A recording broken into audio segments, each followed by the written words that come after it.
নমস্কার বন্ধুরা, তো সবাই কেমন আছো? আমি বেশ ভালোই আছি। আর এই যে রেডি হয়ে গেছে, বাবুর আজকে ভ্যাকসিন আছে।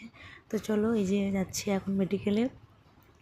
আর এখানে আমরাই প্রথমে এসেছিলাম, আমি আর একটা কাকিমা এসেছিলাম সবার প্রথমে। তো এখানে কার্ডটাকে জমা করে একটু এদিক ওদিক ঘোরাঘুরি করছিলাম। তো এই এক এক করতে করতে অনেকেই এসে গেছে। আর এখানে একটা সিস্টেম আছে, এখানে তুমি আগে গেলেই তোমায় আগে দেবে না। এখানে প্রথমে একদম ছোটো বাচ্চা মানে 1.5 মাসে যে ভ্যাকসিনটা থাকে সেটা আগে দেবে, তারপর 3-3.5 মাসের, তারপর 9-9.5 মাসের, তারপর 1.5 বছরের। আর আমার পাপার বয়স যেহেতু 1.5 বছর, তো আমাকে অনেকটা সময় অপেক্ষা করতে হবে। তো বাবুকে এদিক ওদিক ঘোরাঘুরি করছি, দেখছি বাচ্চাগুলো ভীষণ কান্নাকাটি করছিল। আর এই ভ্যাকসিনেশনের সময় এত কষ্ট লাগে না, ইঞ্জেকশনগুলো যখন পুশ করে ভীষণ কষ্ট লাগে, কিন্তু কষ্ট হলেও কিছু করার নেই। বাচ্চার ভবিষ্যতের জন্য এই কষ্টটাকে মেনে নিতে হবে আমাদের। কিন্তু কষ্ট হয় ভীষণ, বলে বোঝানো যায় না। আর এই যে এখানেই বাচ্চাটার 5 বছর ইঞ্জেকশন হবে, তো ওই ভীষণ টেনশানে ছিল, মুখটা দেখেই বুঝতে পারছো।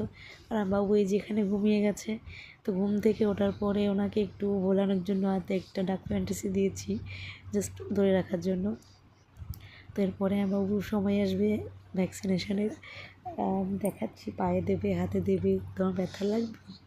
তো বাবু কিছুই বলছিল না। যাই হোক, এরপরে ওকে ভ্যাকসিনেশান দেওয়া হয়ে গেছে। আর ওকে একটু ভোলানোর জন্য এই ফুল গাছগুলো দেখাচ্ছিলাম, এদিক ওদিকে ঘোরাচ্ছিলাম। ভ্যাকসিনেশান কিন্তু হয়ে গেছে আমার বেবির।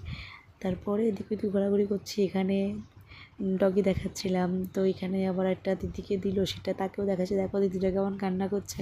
আমার বেবি কিন্তু তখন আর কান্না করছিল না, ও থেমে গেছিলো। তো তারপরে ওখান থেকে ভ্যাকসিন দেওয়ার পরে আমাদের আধা ঘন্টা বসিয়ে রেখেছিল, কারণ কিছু কাজ থাকে, যেমন ভ্যাকসিন হয়েছে ওটাকে ওদের সফটওয়্যারে তুলতে হবে। তো যাই হোক, সব কমপ্লিট করে বাড়ি চলে এসেছি। আসার পরে এই যে আমার বাবা রোজ কেক বানাচ্ছিলো, সেখান থেকে আমার বাবা একটা রোজ কেক নিয়ে খেতে শুরু করেছে। তো এর মাঝখানে আমি ওকে ড্রেস চেঞ্জ করে খাইয়ে ঘুম পাড়িয়ে দিয়েছি। তো আমাকে তো রান্নাটাও করতে হবে, রান্নাটাও এখানে রান্না করছি। আর ইলিশ মাছ এনেছিলো, এখানকার লোকাল ইলিশ। তো ইলিশ মাছ, আর এখানে আলু কুমড়ো ভাজা, আর আলু বেগুন দিয়ে আজকে মাছটা রান্না করবো। তো আমি যেহেতু মাছ খাই না, তাই আমার জন্য ডিম ভাজা করে নিয়েছিলাম। আর এই যে রান্না করতে বসেছি, ওইখানে ভাত বসিয়েছি, ওখানে বাবুর খাবার বসিয়েছি, ঘুম থেকে উঠলে ওকে আবার খাওয়াতে হবে কিছু। আর এখানে রান্না বসিয়েছি। তো সকাল থেকে কিন্তু এখনও কিছু খাইনি, এই চলছে। এরপরে রান্না কমপ্লিট করে খেতে বসবো, তখনই বাবু উঠে গেল। কি আর করা যাবে, খাওয়া বাদ দিয়ে বাবুকে আগে এসে কোলে নিলাম। তারপরে ঠান্ডা জল দিয়ে শ্যাক করে দিচ্ছিলাম, বলেছিল ঠান্ডা জলে শ্যাক করতে, ওতে আরাম পাবে। তো সেটাই করছি বসে, আর ও ভীষণ কান্না করছিল। তো খাওয়া দাওয়া বাদ দিয়ে ওখানে বসে আছে। ওর পাপাকে ফোন করলাম তাড়াতাড়ি আসার জন্য। তো বাই বাই, সবাই ভালো থেকো।